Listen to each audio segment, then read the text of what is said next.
Hello viewers, இந்த வீடியோவில் நம்ம என்ன பார்க்க போகிறோன்னா இனிஷியலைசேஷனுக்கும் டிக்ளரேஷனுக்கும் என்ன டிஃப்ரென்ஸ் சொல்லிட்டு தான் பார்க்க போகிறோம். அண்ட் இந்த வீடியோ நான் எடுத்ததுக்கு இந்த வீடியோவை வந்து நான் போஸ்ட் பண்ணுற காரணம் வந்து இப்போ வந்து நிறைய இன்டர்வியூவில் வந்து இனிஷியலைசேஷன் டிக்ளரேஷனுக்கு என்னன்னு கேட்டிருந்தாங்க.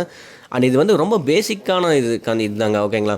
ஸோ அதுவே வந்து சில பேருக்கு தெரியாமல் இருக்குது. அண்ட் இந்த வீடியோ நான் என்னன்னு சொல்லிட்டு சொல்லிடுறேன், நீங்கள் தெரிஞ்சு வச்சுக்கோங்க. ஸோ இப்போ வந்து இனிஷியலைசேஷன் அப்படிங்கிறது என்னென்னா, இப்போ ஒரு வேரியபிள் வந்து நீங்கள் டிக்ளேர் பண்ணுறீங்க. அந்த வேரியபிள் எப்போ டிக்ளேர் பண்ணுறீங்களோ அப்போயே வந்து ஒரு வேல்யூ வந்து கொடுக்கும்போது அது வந்து இனிஷியலைசேஷன் சொல்லிட்டு சொல்லுவாங்க, ஓகேங்களா?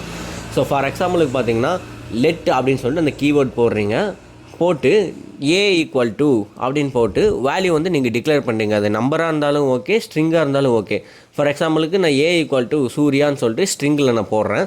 ஸோ இது வந்து இனிஷியலைசேஷன். ஏன்னா வந்து எப்போ நான் ஒரு வேரியபிள் வந்து டிக்ளேர் பண்ணுறனோ அப்போவும் வந்து நான் ஒரு வேல்யூ வந்து டிக்ளேர் பண்ணிட்டேன். ஸோ இது வந்து இனிஷியலைசேஷன். ஸோ டிக்ளரேஷன் அப்படின்னு என்னென்னா, ஸோ நான் வந்து வேரியபிள் மட்டும்தான் டிக்ளேர் பண்ணேன். அடுத்த லைன் இல்லைனா அதாவது அதுக்கு அடுத்த லைன்ஸில் வந்து நான் வேல்யூ வந்து நான் கொடுக்குறேன்னா அப்போ வந்து அது டிக்ளரேஷன் சொல்லுவாங்க. ஃபார் எக்ஸாம்பிளுக்கு பார்த்தீங்கன்னா அதே மாதிரி லெட் ஏன்னு போட்டு ஈக்குவல் டு போட்டு அசைன் பண்ணாமல் செமிகோலன் வச்சு நான் முடிச்சிட்டேன், ஓகேங்களா? அண்ட் நெக்ஸ்ட் லைனில் வந்து நான் வெறும் ஏ மட்டும் கால் பண்ணி, அதாவது வெறும் ஏ மட்டும் நான் போட்டு ஏ ஈக்குவல் டு அதுக்கு வந்து ஒரு வேல்யூ கொடுத்துருந்தேன்னா அது டிக்ளரேஷன் சொல்லுவாங்க. ஏன்னா அது வந்து நான் இனிஷியலாக கொடுக்கல, ஏன்னா அந்த லெட் ஏன்னு போட்டு நான் ஆல்ரெடி டிக்ளேர் பண்ணிட்டேன். அண்ட் நெக்ஸ்ட் லைனில் தான் வந்து நான் அதுக்கான வேல்யூ வந்து நான் கொடுக்குறேன். ஸோ இது வந்து டிக்ளரேஷன், ஓகேங்களா? ஸோ உங்களுக்கு வந்து புரிஞ்சிருக்கும் லெட்டுக்கு, அதாவது டிக்ளரேஷனுக்கும் இனிஷியலைசேஷனுக்கும் என்ன டிஃப்ரென்ஸ் சொல்லிட்டு புரிஞ்சிருக்கும். ஓகே, ஸோ நம்ம வந்து full stack web development course வந்து அதுக்கான வீடியோ வந்து நம்ம ஆல்ரெடி போஸ்ட் பண்ணியிருக்கோம். அண்ட் உங்களுக்கு அதை பற்றின இன்ட்ரெஸ்ட் இருந்துச்சுன்னா நீங்கள் போய் லேர்ன் பண்ணிக்கலாம்.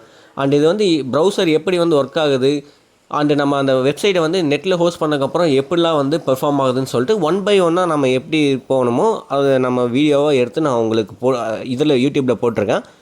அண்ட் நீங்களும் படித்து நல்லா இம்ப்ரூவ் ஆகிக்கலாம், உங்கள் ஸ்கில்லை வந்து டெவலப் பண்ணிக்கலாம். ஸோ இந்த வீடியோவை மறக்காமல் போகும்போது லைக் பண்ணிவிட்டு போயிடுங்க. அண்ட் சப்ஸ்கிரைப் பண்ணலான்னா சப்ஸ்கிரைப் பண்ணிட்டு போயிடுங்க.